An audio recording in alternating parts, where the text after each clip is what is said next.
Trends. Sige, pakinggan naman natin si Ma'am Wena. Ma'am Wena, kasi sabi mo, you are separated.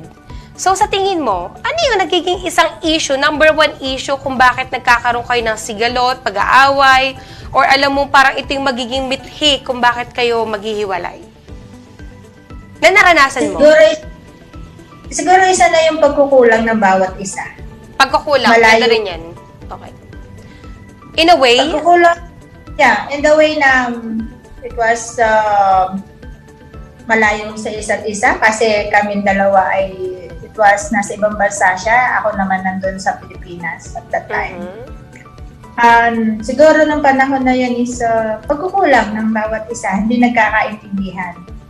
Hanggang sa minsan oo, mahirap. ang hindi pa natin masasabing kung may third party diba? Minsan kasi ang hinala natin tayo mga Babae. asawa, mga babae, malakas ang hinala natin pag Magaling na investigador. Yes. Una-una iimbestagahan mo na agad diyan kung ang wallet ba ay buo pa ang sweldo o hindi na. Dapat may resibo. Okay. At that moment talaga ay kami naman kasi nag-separate kami ng kaming mag-asawa talaga. Nag-separate pa rin. Wala pang third party. Walang third party. Walang third Nung kami party ay talaga. Okay. Walang type. That is what happened na talagang kailangan namin na lang mag-separate kasi Ano ba yan? Mutual decision nyo na mag-separate? Yeah, mutual decision namin kasi hindi kami magkakasundo sa bawat isa.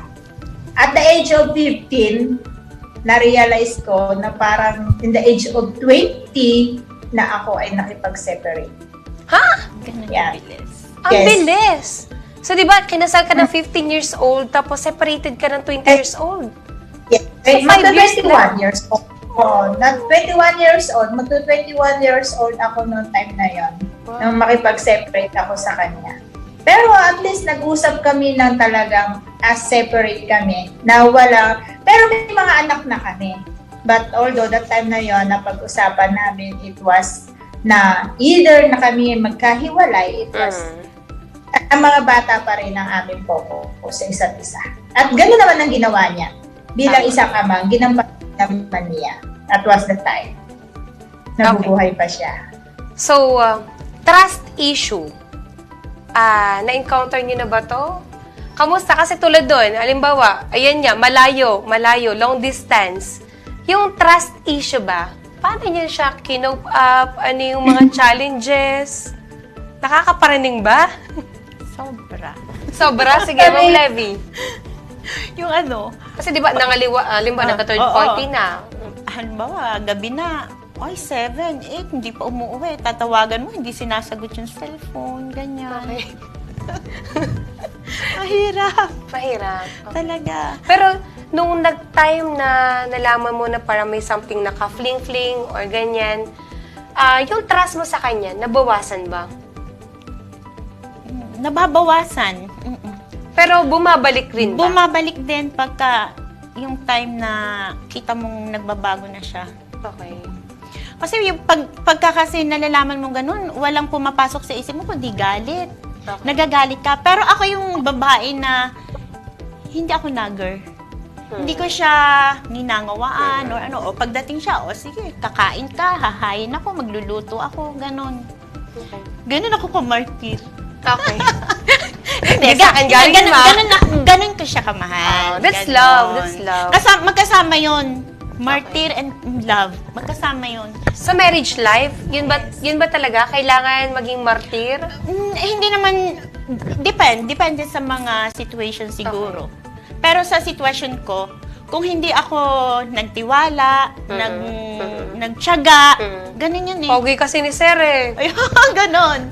Kung hindi ka magtitiwala, kung hindi ka magtsatsaga na sa pagmamahal mo para close pa rin kayo, Okay. walang mangyayari, maghihiwalay. Kasi parang pinakamahirap bang part, yung survival ng marriage. Paano mo siya magko-continue na buo yung pamilya. Isa ba yun sa rason kung bakit hindi nyo hinihiwalayin yung mga asawa nyo? Ikaw nga, Ma'am Levy. Ako, kaya hindi ko hinihiwalayin, talagang mahal ko siya. Okay. Ganun Lang. Mahal lang. Mahal. Mahal, at saka, siya na lang yung meron ako. Okay. Ganun.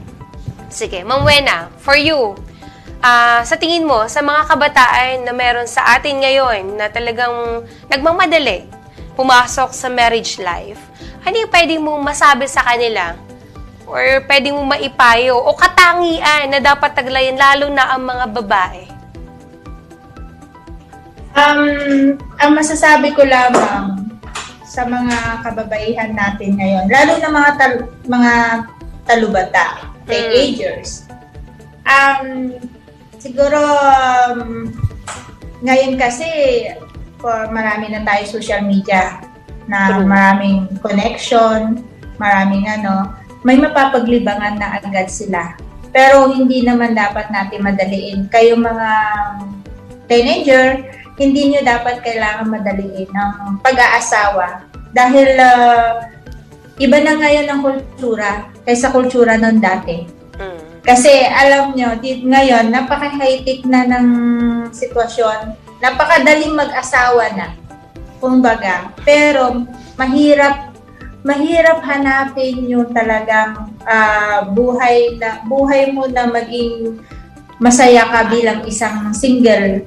Dahil kasi ngayon madali na mag-asawa ang mga bata. Pero kung kinakailangan, makapagtapos muna kayo ng pag-aaral at ang pagkatapos ninyong mag-aral, yan ang dalhin ninyo na maging successful sa inyong buhay. Dahil katulad ko, siyang sample ko ang sarili ko, hindi ako nakatapos, pero yung responsibility, motivation, tibay ng loob para lamang maiahon ko ang aking pamilya, doon din ako nahirapan.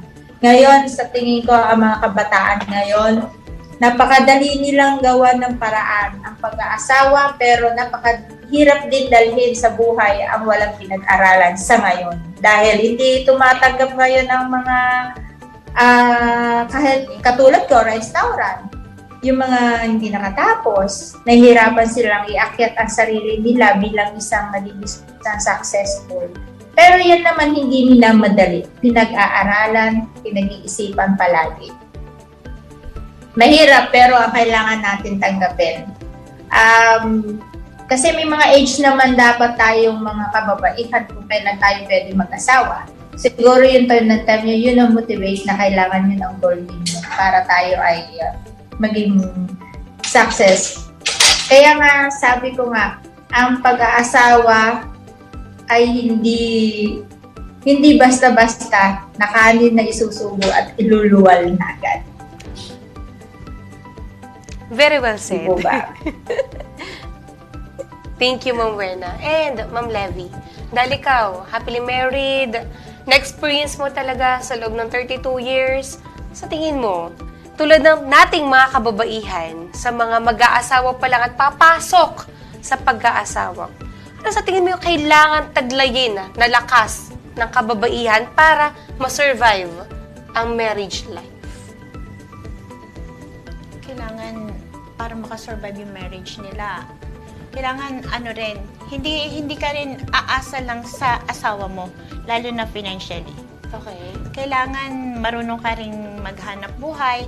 Tapos, hindi po pwedeng, yung, ang tawag dito, yung sa asawa lang aasa ba? Yung, parang kasi wala yan ang isa sa kaya hindi nakaka-survive ngayon eh. Kasi maaga nag-asawa, walang trabaho si lalaki. Si babae lang yung may trabaho. Or vice versa. Kailangan tulungan para makasurvive. Lalo na pag mga bata pa hindi nakatapos. Tapos may mga anak. Kailangan talaga tulungan. So, Hindi lang pagmamahal eh. yes. Hindi lang pagmamahal lang kailangan dyan. Kailangan tulungan kayo sa negosyo, sa kung Hanap empleyado buhay. kayo, parehas kayo. At kailangan magkasama pa rin kayo pagdating ng gabi. Family pa rin. Gabi? Para Okay. pagdating ng gabi, andyan yung anak mo, kayong mag-asawa, para makasurvive, hindi po pwedeng wala si lalaki, tapos si babae, hindi mabubuo ang pamilya ng matagal na panahon na mapapabayana na babae lang yung naghahanap buhay or lalaki lang. Isa yun sa isa yun sa Tsaka marami number tayo one. sa mga kababaihan ngayon talaga na sumasabay na. Yes. Kumbaga nagtatrabaho din, yung trabaho ng isang lalaki, kaya na rin ang trabaho ng isang babae. Yes. Yun ang isang number one na kailangan na ng isang pamilya. Last mag-asawa. question, kasi na-curious ako din eh. So, ikaw ba, mahilig ka ba talaga sa relo? Or yan ba talaga yung tinapos mo? No. Or pinasok mo lang siya just because of your husband? Wala. Hindi ako nakatapos ng pag-aaral. Ngayon, nung makilala ko, ito si Ronald Bulanhagi. Okay. Wala akong kaalam-alam dyan. Iiwan ako sa tindahan. Okay. Wala akong kaalam-alam dyan hanggang sa na nagkaroon ako ng parang ang dali-dali lang namang gawin. Parang gusto ko rin gawin, ganyan. Tinuruan niya ako. Yun. Pero sinong nag-initiate? Ikaw ba talaga o siya? Ako yung una. Okay. Tapos, parang dinidiscourage pa niya ako nung una kasi, mahirap yan, hindi mo yan kaya. Hawakan mo lang yan, masisira na. Oo, kasi mahirap yung Pero totoo yung sinasabi niya, hinahawakan ko pa lang yung mga parts ng relo na